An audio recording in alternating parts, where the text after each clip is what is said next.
다니엘 7장부터는 다소 분위기가 바뀝니다. 예를 들어 1장에서 6장까지는 다니엘이 다른 사람의 꿈을 해몽해주는 지혜자로 나옵니다. 그리고 전반적으로 이스라엘에게 호의적인 분위기입니다. 하지만 7장부터는 다릅니다. 7장에서 12장의 다니엘은 꿈을 해몽해주는 사람이 아니라 천사로부터 해몽을 듣는 사람으로 나옵니다. 그리고 전반적으로 호의적인 분위기가 아니라 박해의 분위기입니다. 뭔가 급작스럽게 바뀌는 느낌입니다. 그리고 7장의 구조를 살펴보면 1절에서 14절까지는 다니엘이 본 환상이 나옵니다. 그리고 15절부터 28절까지는 환상에 대한 해석이 나옵니다. 참고로 환상에 대한 해석이 그리 균일하지도 않고 질서정연하지도 않습니다. 자, 이걸 감안하고 오늘 본문으로 들어가 보도록 하겠습니다. 우리 1절을 다 같이 읽겠습니다. 1절입니다. 시작. 바벨론 왕 벨사살 왕 원년에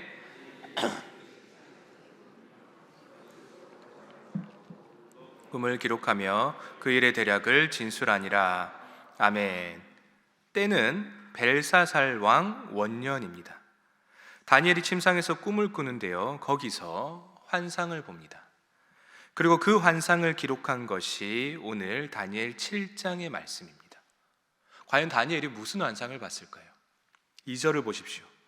다니엘이 진술하여 이르되 내가 밤에 환상을 보았는데 하늘에 네 바람이 큰 바다로 몰려 불더니, 하늘에 네 바람이 큰 바다로 불었다라고 합니다. 먼저 바다는 구약에서 혼돈의 세력을 상징합니다. 나쁜 세력인 겁니다. 그리고 하늘의 바람은 그런 혼돈을 제어하고 막는 신성한 존재입니다. 그렇다면 도대체 혼돈의 바다에 무슨 일이 벌어져서 하늘의 바람이 급히 바다로 몰려갔을까요? 3절을 보십시오. 큰 짐승 넷이 바다에서 나왔는데 그 모양이 각각 다르더라. 혼돈에서 큰 짐승 넷이 튀어나옵니다. 그러니까 하늘의 바람이 그것들을 막기 위해 급하게 바다로 몰려가는 것입니다. 그리고 4절에서 8절까지 큰 짐승 넷에 대한 묘사가 나오는데요, 일반적으로 이 네 짐승은 바벨론과 메데, 페르시아, 그리스를 상징한다라고 봅니다. 이 중 첫 번째와 네 번째인 바벨론과 그리스는 거의 확실합니다.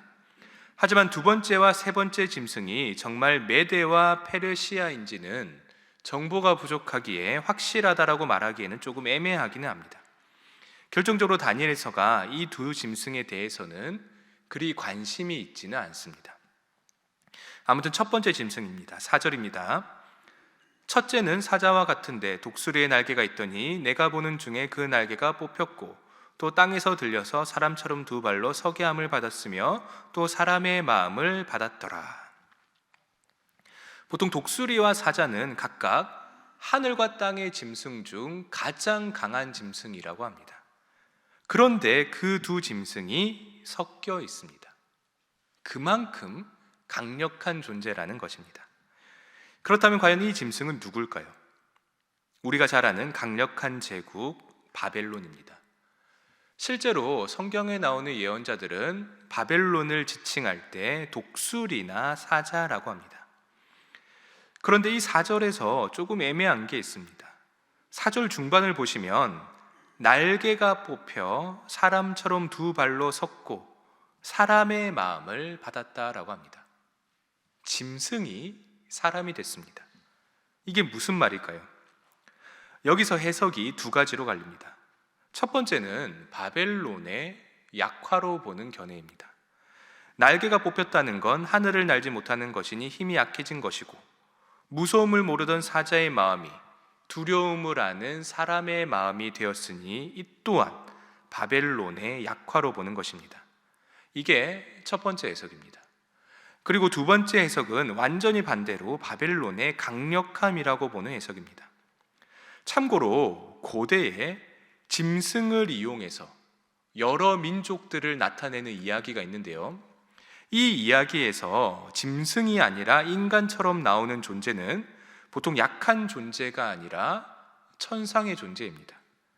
그리고 거기에 더해 다니엘 4장에 나오는 바벨론 왕 느부갓네살의 복귀를 생각할 때 이 첫 번째 짐승이 사람처럼 변한 건 약해진 것이 아니라 강해진 것으로 봐야 한다는 것입니다. 여러분은 몇 번이 맞는 것 같습니까? 둘 다 근거가 있는 주장이기에 한 가지를 선택하기는 쉽지 않은 것 같습니다. 참 환상이란 게 애매한 것 같습니다. 자, 그리고 두 번째 짐승입니다. 5절입니다.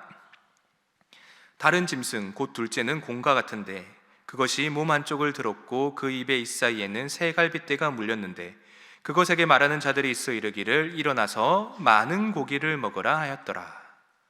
두 번째 짐승은 곰입니다.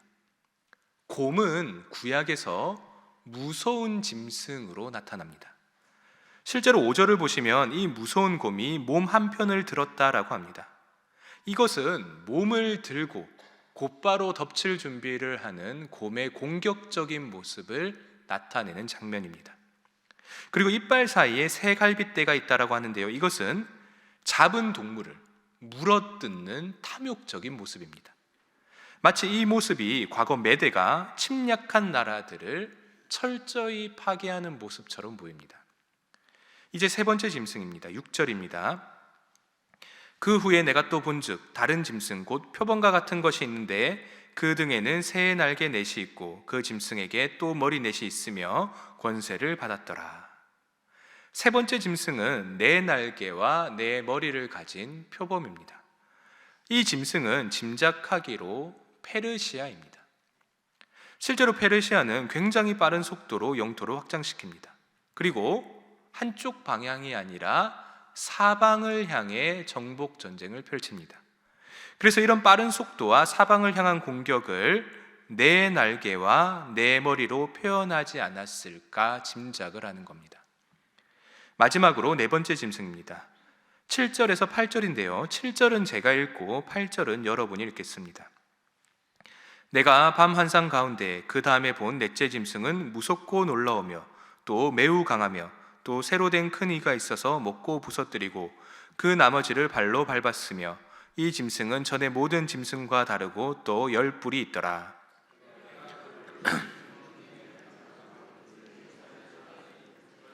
뿔 중에 셋이 그 앞에서 뿌리까지 뽑혔으며 이 작은 뿔에는 사람의 눈 같은 눈들이 있고 또 입이 있어 큰 말을 하였더라. 아멘.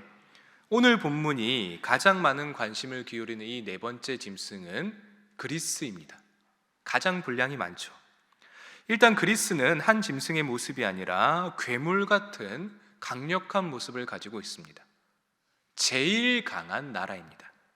이렇게 묘사되는 이유는 실제로 알렉산드로스와 그의 후계자들이 이전의 제국들과는 비교조차 할 수 없을 정도로 무참하게 주변의 나라들을 짓밟았기 때문입니다. 그리고 이 부분에서 특이한 점은 뿔입니다. 뿔은 보통 강력한 힘을 상징합니다. 그래서 왕을 상징하기도 합니다. 이러한 뿔에 다니엘이 관심을 가지는데요, 다니엘이 보니까 10뿔 사이에 작은 뿔이 나타나고 그 작은 뿔이 주변의 3개의 뿔을 뽑아버린다라고 합니다. 그리고 이 작은 뿔이 큰 말을 하였다라고 하는데요, 큰 말은 원어로 오만방자한 말입니다. 이 작은 뿔은 과연 누굴까요? 추정하기로는 안티오코스 4세입니다. 실제로 안티오코스 4세는 자신의 형과 데메트리우스와 헬리오도로스를 제거하고 왕위를 찬탈하게 됩니다. 자, 이렇게 다니엘이 네 짐승에 대한 환상을 보고 이번에는 다른 환상을 봅니다. 우리 9절을 다 같이 읽겠습니다. 9절입니다. 시작. 내가 보니 왕자가 놓이고 옛적부터 항상 계신 이가 좌정하셨는데 그의 옷은 희기가 눈 같고 그의 머리털은 깨끗한 양의 털 같고 그의 보좌는 불꽃이요 그의 바퀴는 타오르는 불이며. 아멘. 9절부터는 환상의 무대가 엄숙하고 위험 있는 하늘로 옮겨집니다. 다니엘이 거기서 왕좌를 봅니다. 참고로 이 왕자는 단수가 아니라 복수입니다. 즉 왕자가 하나가 아니라 여러 개인 겁니다. 우리에게는 조금 낯설지만 구약의 사람들에게는 익숙한 이미지인데요, 천상의 판사들을 위한 자리입니다. 천상의 판사들을 위한 자리이다. 실제로 구약의 전통에서 하나님은 의로운 재판관으로 그려집니다. 즉 우리가 읽고 있는 이 다니엘서에서 그 의로운 재판관이신 하나님께서 하늘에 있는 옥좌들 중 한 자리에 앉으셔서 재판을 위한 회의를 개최하신 것입니다. 그런 재판관이신 하나님을 봤는데 그분을 다니엘이 뭐라고 표현을 합니까? 옛적부터 항상 계시니다. 참 하나님께 어울리는 표현입니다. 그리고 뒤에 나오는 표현들도 전형적인 신현현의 상징들입니다. 옷이 희고 머리털이 깨끗하고 그분의 주변으로 불꽃이 보인다. 이게 뭐냐면 하나님께 광채가 나는 걸 표현하는 문장들입니다. 옷 자체가 희다라기보다는 하나님께 너무나 광채가 나니까 그게 비춰서 하얗게 보이는 겁니다. 자, 그리고 10절을 보시면 10절 중반에 그를 섬기는 자와 그리고 그 앞에 모셔선 자들이라는 표현이 나오는데요, 심판과 관련된 일을 돌보는 천상의 존재들입니다. 그런 위대한 자들이 이런 천상의 존재들을 엄청나게 거느리고 하나님께서 심판을 하시는데요, 그 심판이 야만적으로 이루어지는 것이 아니라 체계적으로 이루어집니다. 10절 마지막을 보시면 책들이 나오죠. 책들이 펴놓였더라. 즉 하나님께서 모든 것들을 꼼꼼히 기록하시고 그 기록들을 바탕으로 재판을 하시는 겁니다. 그렇다면 과연 앞에 나온 네 짐승은 어떻게 될까요? 네 짐승에 대한 기록도 있었겠죠. 그리고 그 기록으로 심판을 받았을 텐데 그들은 어떻게 됐을까? 우리 11절과 12절을 교독하겠습니다. 11절을 제가 읽고 12절은 여러분이 읽습니다. 그때 내가 작은 뿔이 말하는 큰 목소리로 말미암아 주목하여 보는 사이에 짐승이 죽임을 당하고 그의 시체가 상한 바 되어 타오르는 불에 던져졌으며 남은 짐승들은 그의 권세를 빼앗겼으나 그 생명은 보존되어 정한 시기가 이르기를 기다리게 되었더라. 아멘. 앞서 말씀을 드렸다시피 작은 뿔을 가진 짐승은 네 짐승 중 가장 강력한 존재입니다. 그런데 그 짐승이 큰 목소리, 즉 오만방자한 말을 하는 걸 보는 사이에, 즉 순식간에 그 짐승이 죽임을 당합니다. 그리고 나머지 세 짐승은 살기는 하나 권세를 다 빼앗겨 쪼그라들고 맙니다. 참 하나님의 위대한 능력과 신속한 심판이 돋보이는 장면입니다. 여기서 첫 번째 기도 제목입니다. 하나님의 심판의 능력과 무서움을 알게 하소서입니다. 하나님의 심판의 능력과 무서움을 알게 하소서.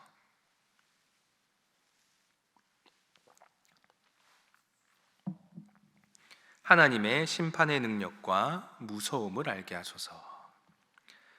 자, 이제 다니엘이 두 번째 환상에 이어 세 번째 환상을 봅니다. 우리 13절과 14절을 다 같이 읽겠습니다. 13절과 14절을 다 같이 읽습니다. 시작.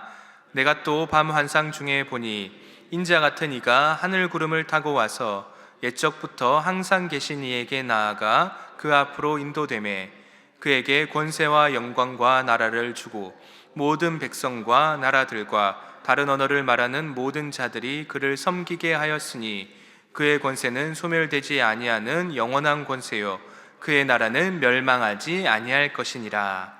아멘. 익숙한 표현이 나오죠. 인자가 뭐를 타신다? 하늘 구름을 타신다. 여기 나오는 인자는 보통의 인간을 뜻하는 단어입니다. 그냥 인간입니다. 인간. 그런데 방금 구절을 읽어보면 이 인자는 단순한 일반적인 인간은 아닌 것 같습니다. 왜냐하면 13절 중반을 보십시오. 이 인자가 무엇을 탄다라고 합니까? 하늘 구름을 탄다라고 합니다. 참고로 시편 104편에 의하면 구름은 하나님께서 타고 다니시는 수레입니다. 그렇다면 그러한 구름을 타고 다니는 인자는 과연 누굴까요? 그리고 그 뒤를 보시면 이 인자가 무려 앞서 나온 옛적부터 항상 계신 이에게까지 나아간다라고 합니다. 피조물이 보통 이러면 바로 죽습니다. 감히 어떻게 피조물이 하나님께 나아갑니까? 그런데 이렇게까지 할 수 있는 존재인 인자는 과연 누굴까요? 여러분, 사실 구약에서 그리는 본래 인간, 즉 온전한 본래 인간, 원인간은 우리의 생각 이상으로 대단한 존재입니다. 인간은 본래 하나님의 형상을 닮은 자로서 이 세상을 통치할 수 있는 권세가 있습니다. 그리고 하나님의 형상을 닮았기에 영광도 지니고 있습니다. 그런데 인간이 죄를 짓자 권세는 남으나 영광이 떠나가 버립니다. 그런데 다니엘서에서 놀라운 일이 벌어집니다.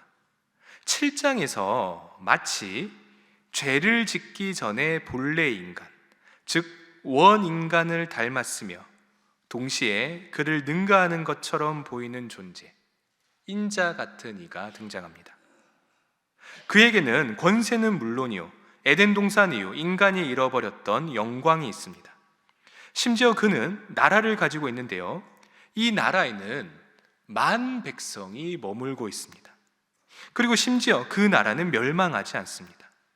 여러분, 이 인자와 같은 이가 누굴까요? 신약 시대의 한 무리가 말합니다. 우리가 그 인자를 보았다. 그는 바로 나사렛 예수다. 여기서 두 번째 기도 제목입니다. 예수님을 더욱 깊이 알게 하소서. 예수님을 더욱 깊이 알게 하소서. 자, 이제 앞의 환상에 대한 해석이 나옵니다. 먼저 15절에서 16절을 제가 한번 읽어보겠습니다. 15절에서 16절입니다. 나 다니엘이 중심에 근심하며 내 머릿속의 환상이 나를 번민하게 한지라. 내가 그 곁에 모셔선 자들 중 하나에게 나아가서 이 모든 일의 진상을 물으매 그가 내게 말하여 그 일의 해석을 알려주며 이르되 아멘. 15절에서 나타나기를 다니엘이 누가 봐도 정말 놀라운 환상을 봤다라고 합니다. 참 은밀한 지혜이자 지식이라 할 수 있습니다. 그런데 다니엘의 반응이 어떻습니까? 다니엘의 반응이 어떻습니까? 근심과 번민입니다. 깊은 비밀을 알고 있다는 우월감 따위는 전혀 보이지 않습니다. 여러분, 구약에서 진정한 비밀, 진정한 신성을 엿본 자는 두려움에 떨게 됩니다. 이게 바로 진짜입니다. 이게 진짜 비밀을 엿본 자의 모습입니다. 그리고 16절을 보시면 이렇게 떠는 중에 다니엘이 그 곁에 모셔선 자들 중 하나에게 나아갔다라고 합니다. 누굴까요? 우리가 잘 아는 천사입니다. 보통 구약에서 천사는 여러 이미지가 있는데요, 특히 환상이나 계시의 해석자라는 이미지가 있습니다. 즉 다니엘이 방금 본 두려운 환상에 대한 해석을 들으려 천사에게 나아간 것입니다. 그리고 17절부터 천사가 다니엘에게 쭉 해석을 해주는데요, 이미 읽어보셔서 눈치를 채셨겠지만 내 짐승에 대한 해석을 균일하게 해주지는 않습니다. 가장 중요한 네 번째 짐승에 대한 해석에 집중을 하는데요, 간단히 요약을 하면 네 번째 짐승이 처음에는 성도들과의 싸움에서 이기게 됩니다. 그리고 그 성도들을 괴롭힌다라고 합니다.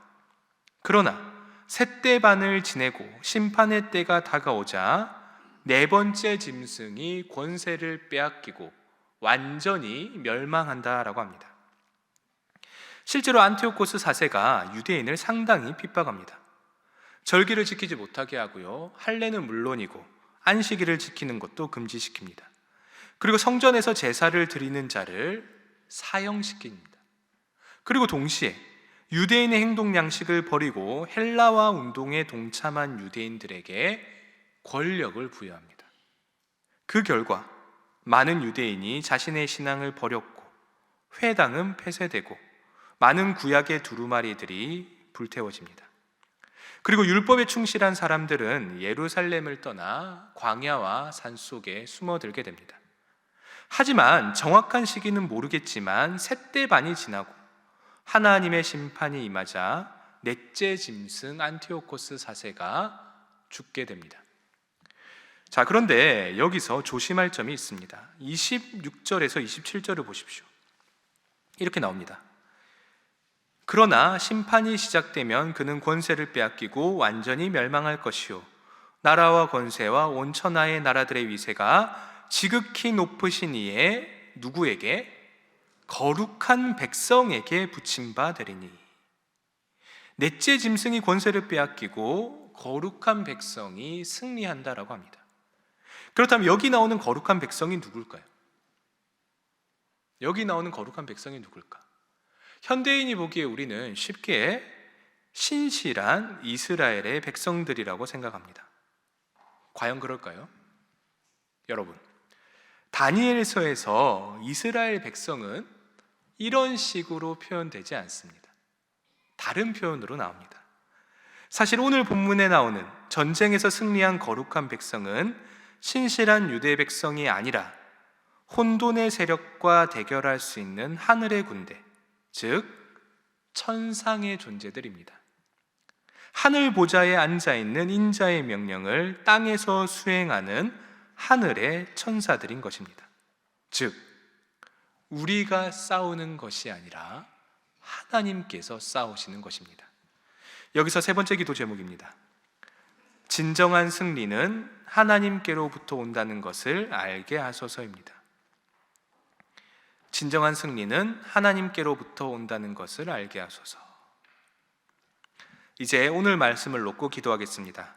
첫 번째 기도 제목은 하나님의 심판의 능력과 무서움을 알게 하소서.